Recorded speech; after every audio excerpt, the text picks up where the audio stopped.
Merci Madame la Présidente, Monsieur le Ministre, mes chers collègues. Voilà plusieurs années que les finances des collectivités sont sous pression. Il y a quelques années, la DGF avait baissé durant 5 exercices consécutifs. Elle a ensuite été stabilisée, voire très légèrement augmentée.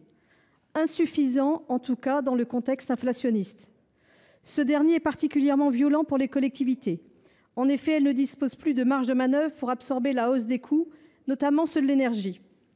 Le filet de sécurité voté par le Sénat en projet de loi de finances rectificative pour 2022 a permis de pallier l'urgence. C'était indispensable. Toutefois, les critères d'éligibilité retenus étaient trop complexes pour que le dispositif soit véritablement efficace. Beaucoup d'élus faisant face au choc inflationniste ont cru pouvoir en bénéficier grâce au versement d'acomptes. Ils s'aperçoivent aujourd'hui que ce n'était pas le cas. Monsieur le ministre, il faut comprendre ces élus locaux. Comment pouvaient-ils s'imaginer que l'État leur verserait un acompte sur une somme à laquelle ils n'avaient pas droit ? Pour certaines collectivités, et je voudrais ici en citer quelques-unes nordistes chères à mon cœur, Croct, Givelde, Capelbroek, Wemarskapelle, Saint-Pierre-Brook, Zuidcote, Watt et bien d'autres, la situation demeure alarmante. Les élus que nous rencontrons nous parlent de perte de confiance.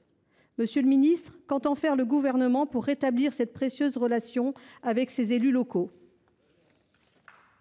Merci, monsieur le ministre. Vous avez 2 minutes. Merci Madame la Présidente, Madame la Sénatrice.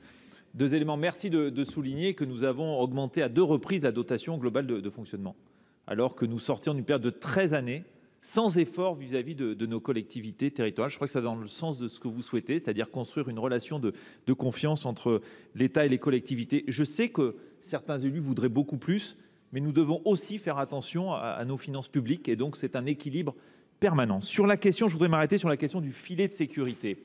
Le filet de sécurité 2022 a été bâti selon des critères largement discutés, largement transpartisans d'ailleurs. Il reposait sur un certain nombre de critères connus des élus et de l'administration fiscale dans les territoires. Nous avions envisagé plus de communes bénéficiaires, d'où le fait que beaucoup aient reçu des acomptes. Et aujourd'hui, si nous reprenons ces acomptes, c'est tout simplement que la situation financière des collectivités qui ont reçu ces acomptes est meilleure qu'anticipée. Notamment, les prix de l'énergie ont baissé. J'ai passé une consigne très claire au DDFiP localement.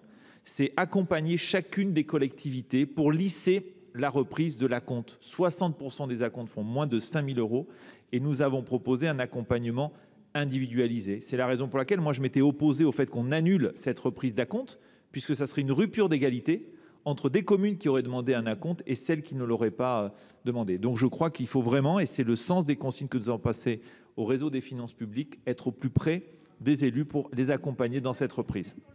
Merci. Madame Lermite, vous avez 38 secondes.